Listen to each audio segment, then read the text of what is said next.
il y a des astuces, des trucs à connaître, donc 2 que je vais vous partager aujourd'hui, qui vous permettent de faire attention à votre santé, à votre vie de famille, votre vie privée, tout en atteignant vos objectifs, en étant beaucoup plus productif. Une des erreurs qu'on fait en fait, c'est d'avoir de la déperdition de temps, déperdition d'énergie, et on se sent tout le temps débordé, surbooké, et donc ce débordement fait que ça génère du stress. Le stress, on le sait, ça nous ronge de l'intérieur, ça nous prend de l'énergie. Alors déjà qu'on avait besoin d'énergie pour faire tout ce qu'on avait à faire, si en plus on est stressé, on a encore moins d'énergie, donc c'est le serpent qui se mord la queue, et c'est de plus en plus difficile. Donc je vais vous partager dans cette vidéo 2 conseils. Le premier, c'est de faire les choses au bon moment. Qu'est-ce que ça veut dire?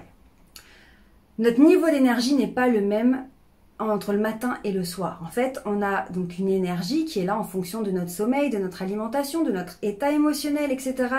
L'énergie qu'on a à disposition va dépendre de plein de petits paramètres. On en parle dans d'autres vidéos sur cette chaîne. D'ailleurs, pensez bien à vous abonner si ça vous intéresse.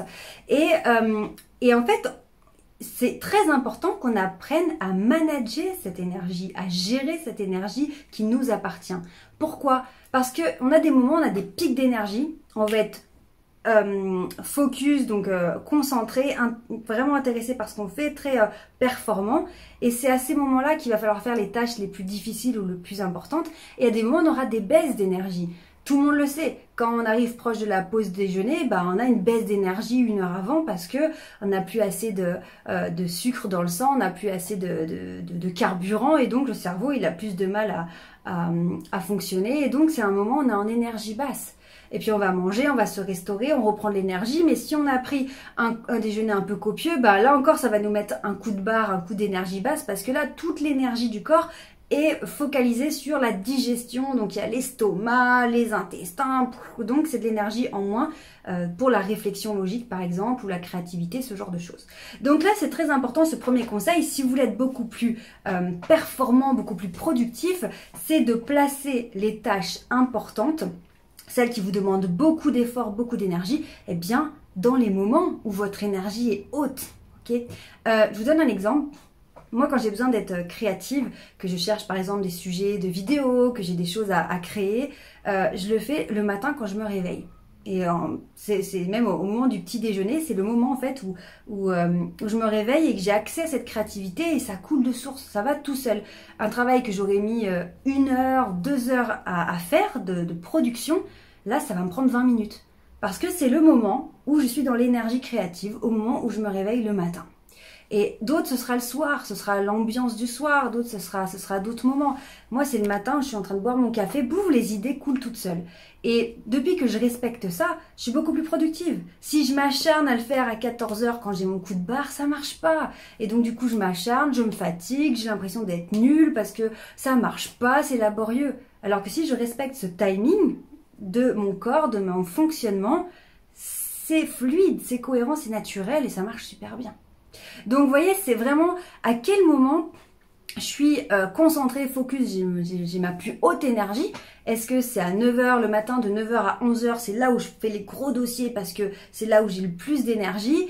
Ou au contraire, moi c'est quand je viens de déjeuner. Ah non, moi quand je viens de déjeuner, je suis fracassée, il faut que je fasse une sieste. Ou au contraire, c'est quand tout est calme à la maison, quand tout le monde va se coucher, moi à 21 h 30, j'ai un pic d'énergie parce que l'ambiance fait que je sens que l'inspiration est là. À quel moment vous avez vos meilleurs moments donc d'énergie haute et à quel moment à l'inverse vous avez une énergie basse où là soit on fait des tâches qui demandent moins d'efforts, moins de raisonnement logique, donc voilà, on profite de ces moments un peu en énergie basse pour faire des trucs qui demandent pas trop d'efforts, etc. Soit on a vraiment besoin de récupérer, donc là on ira faire soit des micro-siestes, soit de la méditation, de la sophrologie, des choses qui vont régénérer l'énergie. Mais ce que vous devez comprendre, c'est qu'à partir du moment où vous savez manager votre énergie, vous managez vos tâches, votre travail d'une manière beaucoup plus productive. Maintenant, deuxième chose aussi à apprendre à manager, qui est extrêmement important, c'est savoir manager son temps, ok? Donc savoir gérer son temps, c'est vraiment une des clés du succès aussi pour être productif. On en reparlera dans d'autres vidéos, le problème de procrastiner, de repousser toujours à plus tard, etc. Tout ce que ça cache, etc. Mais là, je voudrais vraiment vous donner un conseil très pratico-pratique qui est quand vous avez une tâche à faire, de la production pure, coupez-vous du monde. ça paraît dingue à l'heure actuelle parce qu'on est toujours joignable, que ce soit par mail, que ce soit par messagerie instantanée, les notifications, tout ça. Et ce qu'il faut savoir, c'est qu'il y a des études qui ont été menées là-dessus et que quand vous êtes concentré sur une tâche, je sais pas, en train de remplir un tableau, de trier des trucs, de produire quelque chose, quand vous avez le téléphone qui sonne, un message de quelqu'un, un proche ou une notification d'un réseau social, eh bien il faut à votre cerveau 20 minutes pour retrouver la concentration dans laquelle vous étiez juste avant que le téléphone sonne. C'est un truc de fou. Donc, savoir vous couper du monde, c'est extrêmement important parce qu'au moins vous êtes focus et vous êtes, comme dirait un proche que j'adore, qui m'inspire énormément, c'est que là, on arrête de faire de la déperdition d'énergie et de temps, on fait des frappes chirurgicales. Si je suis concentrée 30 minutes sur une tâche, je me coupe du monde, je ferme la porte de mon bureau, je mets mon téléphone en ne pas déranger et pendant 30 minutes, boum, je suis focus, je suis dans de la production. Et c'est incroyable le travail qu'on est capable d'accomplir quand on est vraiment focus et qu'on n'est pas dérangé. C'est un truc de fou. Par contre, ce même travail, si en même temps vous avez les emails qui sonnent, que vous devez répondre à Pierre, Paul, Jacques, que le téléphone sonne, que vous devez renseigner quelqu'un, que vous devez transférer un mail, peu importe le détail qu'on vous demande de faire, ça vous fait tout perdre, en fait, tout part en vrac, en vrille, et il faut recommencer à se concentrer, remettre les idées en place, et on perd beaucoup de temps, on perd beaucoup d'énergie, et c'est comme ça que souvent, à la fin de la journée, on a fait plein de trucs, mais on a l'impression d'avoir rien fait. Si ça vous est déjà arrivé comme sensation, c'est horrible parce que on s'est donné toute la journée, on était à fond pour tout le monde, partout, tout le temps en même temps.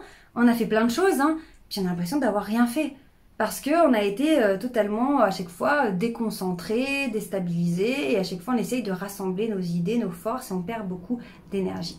Donc, ces deux conseils très puissants pour être beaucoup plus productif. Le premier, c'est de faire les choses au bon moment en fonction de votre énergie. Et donc là, ça vous demande de vous écouter, mais surtout d'apprendre votre fonctionnement, votre propre fonctionnement. Puisque tout le monde ne va pas fonctionner de la même manière. Vous n'allez pas être productif dans le même moment de la journée que vos collègues ou votre entourage.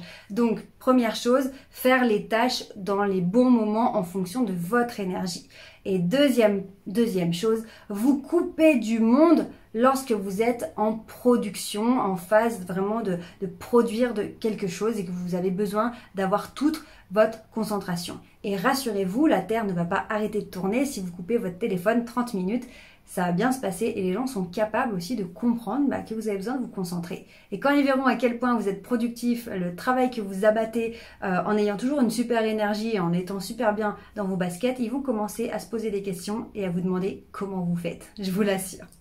Voilà, donc dites-moi en commentaire si c'est deux choses que vous avez l'habitude de faire ou pas. Si vous les mettez en place, comment ça se passe pour vous. Et puis, je vous embrasse très fort. Prenez bien soin de vous. N'oubliez jamais que vous méritez de réussir. Alors, ne lâchez rien et je vous dis à très bientôt. Ciao!